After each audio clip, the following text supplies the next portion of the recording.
जय श्री राधे। आप सभी का इस नए सेशन में स्वागत है। और आज का टॉपिक है जैन धर्म। क्या है? जैन धर्म। समझिएगा ध्यान से। आज का टॉपिक क्या है? जैन धर्म है। तो इसके बारे में हम लोग कुछ 20 महत्वपूर्ण क्वेश्चन आंसर करेंगे। और जैसे ही कुछ इम्प्रूव होने लगेगा, सब्सक्राइबर बढ़ते चले जाएंगे, तो और अच्छे से हम पढ़ा पाएंगे। तो इसलिए लाइक करिएगा, सब्सक्राइब करिएगा और शेयर करिएगा। तो आज हम इसके बारे में पढ़ेंगे, जैन धर्म के बारे में पढ़ेंगे। हर एक एग्ज़ाम में आने वाले जैन धर्म से 2-3 क्वेश्चन मिल ही जाते हैं आपको देखने के लिए। तो उसी में से आज 20 क्वेश्चन पढ़ेंगे और उसमें से कंफर्म है कि आपका क्वेश्चन आएगा तो ही आएगा। तो जैन धर्म के बारे में हम समझेंगे। तो जैन धर्म पहला क्वेश्चन कह रहा है, ध्यान दीजिएगा कि जैन धर्म के अंतिम तीर्थकार कौन थे। पहला ऑप्शन जैसे दिया हुआ आंसर फर्स्ट में इसलिए आंसर दे देते हैं ताकि आगे दिक्कत ना हो। पहला ऑप्शन है ऋषभ देव, दूसरा ऑप्शन है पार्श्वनाथ, तीसरा ऑप्शन है वर्धमान महावीर और डी नंबर ऑप्शन है मलितनाथ। तो जैन धर्म के अंतिम तीर्थकार कौन थे? महावीर थे। कौन थे? महावीर थे। और महावीर को ही जैन धर्म का क्या माना जाता है? संस्थापक। आइए दूसरा क्वेश्चन देखते हैं। कहता है कि महावीर का जन्म कहाँ हुआ था? पहला लुम्बिनी में। लुम्बिनी में किनका जन्म हुआ था? तो ध्यान दीजिएगा, लुम्बिनी किससे रिलेटेड है? तो गौतम बुद्ध से रिलेटेड है। किससे रिलेटेड है? गौतम बुद्ध से रिलेटेड है। कपिल वस्तु उन्हीं का था। तो इनका जो जन्म हुआ था कहाँ हुआ था? कुंडग्राम में। कहाँ हुआ था? कुंडग्राम में। और जो लुम्बिनी वो किससे संबंधित है? गौतम बुद्ध से संबंधित है। आगे ध्यान दीजिएगा, अगला क्वेश्चन ध्यान दीजिएगा। कहता है कि जैन धर्म के पहले तीर्थकार कौन थे? अंतिम तीर्थकार, अंतिम बोलेगा। क्या बोलेगा? अंतिम। तो अंतिम बोलेगा तो क्या हो जाएगा? महावीर। क्या हो जाएंगे? महावीर हो जाएंगे। मगर पहले तीर्थकार बोलेंगे तो पहले हो जाएंगे ऋषभ देव। तो जैन धर्म के पहले तीर्थकार कौन थे? तो ऋषभ देव थे। आगे देखेंगे। कह रहा है कि जैन धर्म के अनुसार आत्मा का मुख्य लक्ष्य क्या है? जो जैन धर्म को मानने वाले लोग हैं तो उनका जो मुख्य लक्ष्य क्या है? आत्मा का मुख्य लक्ष्य क्या है? तो ध्यान दीजिएगा, पहला कह रहा है धन प्राप्त करना, दूसरा कह रहा है जो शिक्षा है, जो एजुकेशन है उसको प्राप्त करना, तीसरा है मोक्ष प्राप्त करना, चौथा है पूजा प्राप्त करना। तो इसका जो मुख्य कारण है और मुख्य लक्ष्य है वो क्या है? मोक्ष प्राप्त करना है। शिक्षा प्राप्त करना नहीं है, इसका मुख्य लक्ष्य क्या है? मोक्ष प्राप्त करना है। आगे क्वेश्चन की ओर बढ़ते हैं। आगे क्वेश्चन कह रहा है कि जैन धर्म के अनुयायी जो होते हैं वो किसे पूजते, मतलब पूजा किसके करते हैं? पहला ऑप्शन है ब्रह्मा, दूसरा ऑप्शन है विष्णु और तीसरा ऑप्शन है तीर्थकार और चौथा है बुद्ध। तो इनका क्या हो जाते हैं? तीर्थकार। बुद्ध किससे संबंधित है? गौतम बुद्ध से। ध्यान दीजिएगा, बुद्ध किससे संबंधित है? गौतम बुद्ध से। मगर जैन धर्म को मानने वाले जो अनुयायी होते हैं वो किसके थे? तो तीर्थकार। कौन थे? तीर्थकार। तो उनको मानते हैं। आगे ध्यान दीजिएगा, महावीर स्वामी ने कितने वर्षों तक तपस्या की थी? पहला ऑप्शन है 10 वर्ष, दूसरा ऑप्शन है 12 वर्ष, तीसरा ऑप्शन है 14 वर्ष और चौथा ऑप्शन क्या है? 16 वर्ष। तो इसका राइट आंसर क्या हो जाएगा? 12 वर्ष। महावीर स्वामी जो थे वो मतलब कि कितने वर्ष तक तपस्या किए थे? तो 12 वर्ष तक किए थे। आगे क्वेश्चन की ओर बढ़ते हैं। कह रहा है महावीर को ज्ञान की प्राप्ति कहाँ हुई थी? तो पहला ऑप्शन गया। गया के ध्यान दीजिएगा, गया में जो होते पीपल के वृक्ष के नीचे किनको प्राप्त हुआ था? तो हुआ निरंजना नदी के किनारे। निरंजना नदी के किनारे प्राप्त हुआ था गौतम बुद्ध को। निरंजना नदी के किसको प्राप्त हुआ था? गौतम बुद्ध को प्राप्त हुआ था। ध्यान दीजिएगा, गौतम बुद्ध को प्राप्त हुआ था। तो गया तो नहीं होगा, एक बच गया राजगीर और वैशाली। ये सब क्या था? बौद्ध संगतियों का क्या था? स्थान था। तो यहाँ नहीं होगा। कहाँ होगा? जरंभिक ग्राम में क्या हुआ था? महावीर को क्या हुआ? महावीर जी को क्या हुए थे? ज्ञान प्राप्त हुए थे। आगे की ओर देखते हैं। कहता है कि महावीर स्वामी की मृत्यु कहाँ हुई थी? महावीर स्वामी की मृत्यु कहाँ हुई थी? बताएं। लुम्बिनी किससे संबंधित है? गौतम बुद्ध से संबंधित है। तो ये तो ऑप्शन नहीं होगा। पाटलिपुत्र। पटना का प्राचीन नाम क्या था? पटना का प्राचीन नाम क्या था? पाटलिपुत्र था। और पटना में बौद्ध संगति, पाटलिपुत्र में बौद्ध संगतियाँ हुए हैं। तो इसका राइट आंसर हो जाएगा पावापुरी। पावापुरी में जो जल मंदिर है, क्वेश्चन आता है कि जल मंदिर कहाँ है? तो जल मंदिर भी कहाँ है? पावापुरी में है। और यहाँ पर ही इनकी क्या हुई थी? मृत्यु हुई थी। ध्यान दीजिएगा, आगे क्वेश्चन की ओर बढ़ते हैं। आगे क्वेश्चन कह रहा है, ध्यान दीजिएगा, कि महावीर स्वामी को किस नाम से जाना जाता है? पहला ऑप्शन है सिद्धार्थ। तो सिद्धार्थ किससे कहा जाता है? ध्यान दीजिएगा, तो ये बुद्ध को कहा जाता है।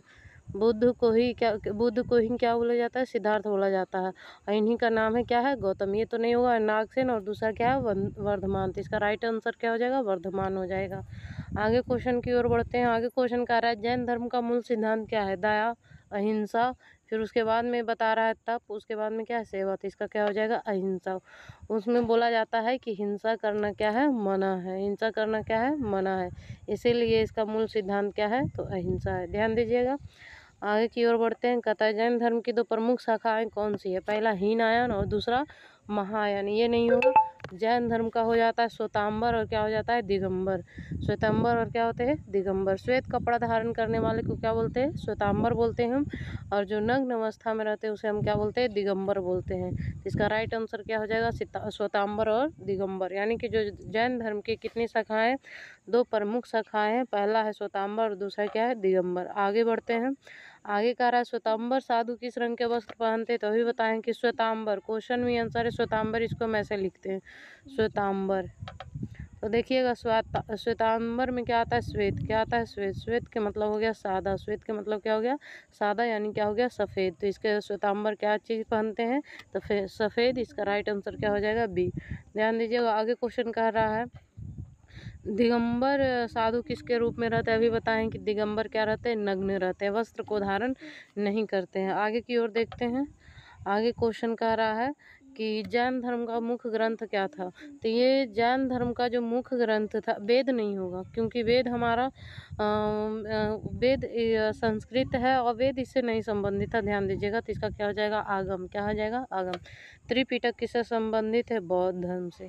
त्रिपिटक किससे संबंधित है, बौद्ध धर्म से। रामायण के लेखक कौन है, वेद व्यास। कौन है, वेद व्यास। ध्यान दीजिएगा। रामायण के जो लेखक है कौन है, वेद व्यास। आगे ध्यान दीजिएगा। आगे क्वेश्चन कह रहा है कि महावीर स्वामी के प्रमुख शिष्य कौन था। पहला है आनंद, दूसरा है गौतम गंधर, तीसरा है, ध्यान दीजिएगा, सारीपुत्र, और तीसरा है मोगलान।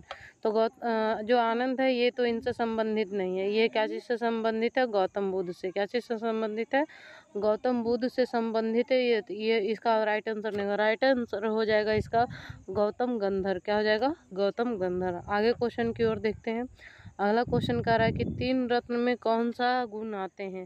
पहला श्रद्धा, भक्ति, प्रेम, दूसरा पूजा, ध्यान, सेवा, तीसरा सम्यक दर्शन, सम्यक ज्ञान और सम्यक चरित्र। इसका राइट आंसर हो जाएगा सम्यक दर्शन, सम्यक ज्ञान और सम्यक चरित्र। क्वेश्चन आपसे आगे जो आता है कि सम्यक दर्शन, सम्यक ज्ञान और सम्यक चरित्र किससे संबंधित है, तो किससे संबंधित है, तो त्रिरत्न से संबंधित है। त्रिरत्न किस में बोला गया है, तो ये जैन धर्म में। कहाँ बोला गया है, जैन धर्म में। आगे ध्यान दीजिएगा। कहते हैं कि क्वेश्चन नंबर 17 में बोल रहा है कि जैन धर्म में जो जैन धर्म है वो कर्म किसे कहते हैं। जैसे कर्म हम लोग के काम जो करते हैं कि जीवन में जो कार्य कर रहे हैं, अच्छा, हमारे लिए उसी को हम लोग क्या कहते हैं, वही हमारे लिए क्या है, कर्म है। ठीक है, कर्म है, वही हमारे लिए क्या है, कर्म है। मगर जैन धर्म में कर्म किसे कहते हैं। पहला ऑप्शन बोल रहा है मन की शांति, दूसरा ऑप्शन बोल रहा है पाप और पुण्य, तीसरा ऑप्शन बोल रहा है सूक्ष्म पदार्थ, चौथा ऑप्शन बोल रहा है ब्रह्मा का आशीर्वाद। तो जो सूक्ष्म पदार्थ है इसे ही हम क्या कहते हैं, कर्म कहते हैं। इसे एक चीज़ ध्यान रखिएगा, इसमें आया है सूक्ष्म पदार्थ। क्या, सूक्ष्म पदार्थ। ध्यान दीजिएगा, एक आया है सूक्ष्म पदार्थ। ध्यान दीजिएगा। अक्सर क्या होता है कि जो जैन धर्म में शामिल होते हैं वो क्या करते हैं, जो कीड़े मकोड़े होते हैं उसको देख के खाते हैं। अगर जो किसी में कीड़ा मकोड़ा है तो उनका धर्म भ्रष्ट हो जाता है, इसलिए उन लोग भोजन भी करते हैं तो सोच समझ के भोजन करते हैं कि कौन हमारे लिए अच्छा और कौन हमारे लिए खराब है। तो इनका जो कर्म है ये क्या है, सूक्ष्म पदार्थ है। कौन है, सूक्ष्म पदार्थ। आगे ध्यान दीजिएगा। कह रहा है जिन शब्दों का अर्थ, जिन शब्द का क्या अर्थ है, जिन बोल रहा है। क्या बोल रहा है, जिन। तो जिन का क्या अर्थ है, पहला बोल रहा है तपस्वी, दूसरा बोल रहा है ईश्वर, तीसरा बोल रहा है विजेता और चौथा बोल रहा है शिक्षक। तो विजेता को ही क्या बोलते हैं, जिन बोलते हैं। क्या बोलते हैं, जिन। आगे क्वेश्चन की ओर देखते हैं। कह रहा है महावीर स्वामी की पत्नी का क्या नाम था। महावीर स्वामी की पत्नी का क्या नाम था, ध्यान दीजिएगा। आगे क्वेश्चन कर रहा है महावीर स्वामी का पत्नी का क्या नाम था। तो इनकी पत्नी का नाम था यशोदा। क्या था, यशोदा। यानी जो महावीर है उनकी पत्नी का क्या नाम था, यशोदा है। आगे क्वेश्चन की ओर बढ़ते हैं। आगे क्वेश्चन कह रहा है कि जैन धर्म में मोक्ष प्राप्त करने वाले क्या कहलाते हैं। जो जैन धर्म के लोग होते हैं, अनुयायी होते हैं, अगर जो वो मोक्ष प्राप्त कर लेते हैं तो उन्हें क्या बोला जाता है? पहला ऑप्शन है ऋषि, दूसरा ऑप्शन है अरिहंत, तीसरा ऑप्शन है सिद्ध और चौथा ऑप्शन क्या है? योगी। इसका राइट आंसर हो जाएगा सिद्ध। यानी कहता है सिद्धि प्राप्त कर लिया, वो अपने जीवन में मोक्ष प्राप्त कर लिया, इसी को क्या बोला जाता है? तो ये सिद्धि प्राप्त करने वाले, जैन धर्म में मोक्ष प्राप्त करने वाले को क्या बोला जाता है? सिद्ध बोला जाता है। तो ये कुछ जैन धर्म से क्वेश्चन आंसर थे, और ध्यान दीजिएगा, इससे कहीं ना कहीं आपको क्वेश्चन 1-2 देखने के लिए मिल जाएगा। अगर जो वीडियो अच्छा लगा होगा तो सब्सक्राइब करिएगा और शेयर करिएगा, ताकि हम अच्छा से पढ़ा पाएँ। तो ये कुछ क्वेश्चन थे, अगर जो कहीं कुछ दिक्कत हो गया हो तो फिर बताइएगा, और कमेंट बॉक्स में ज़रूर कमेंट करिएगा कि हाँ यहाँ पर दिक्कत हुआ है, हम वहाँ पर ज़रूर कमेंट कर देंगे, ध्यान दीजिएगा। तो आज का क्लास यहीं तक रखेंगे। आशा करते हैं कि इससे 1-2 क्वेश्चन आपके एग्ज़ाम में ज़रूर आए, और आएगा भी आएगा, ध्यान दीजिएगा। इसलिए आज का क्लास यहीं तक रखेंगे। जय श्री राधे, राधे राधे।